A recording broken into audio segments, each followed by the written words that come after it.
قبل التسجيل على طول فبسألك فبتقول لي انا مش مدمن شهرة. فما فهمتش يعني ايه مش مدمن شهرة. لعيب كورة ونجم كبير والناس كلها عارفاك يعني ايه مش مدمن شهرة؟ مش مدمن شهرة لان انا عارف ان في يوم من الايام ان المولد اللي انت فيه كده كده هيتفضل. ليه؟ المولد اللي انت فيه دي حقيقة يعني. لازم لعيبة الكورة تبقى مقتنعة بكده، لان في لعيبة كورة بتبقى بتلعب كورة داخل لهم دخل مثلا فهو فاهم ان الدخل ده هيفضل داخل. انت مش لا، انت اكيد هيجي وقتك وغيرك هيطلع، زي سنة الحياة، غيرك صحيح. هيطلع ياخد مكانك. صحيح. فانت خليك على قد ما تقدر تراعي ربنا في اكل عيشك لحد ما الرحلة دي تنتهي وانت راضي عن نفسك.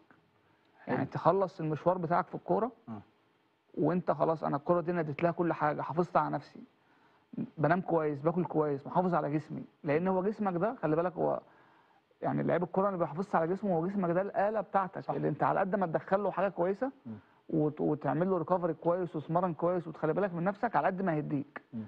على قد ما مش هتهتم بيه، على قد في الملعب ما تبقى عايز تعمل حاجات مش هتقدر تعملها. مش هيطوعك.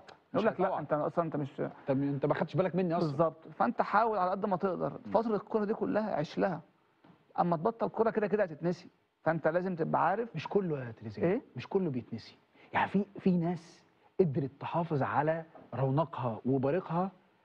اتخيل يعني ربنا يديك ويدينا يا رب العمر واشوفك يا رب كده، انت واحد هتعرف تحافظ على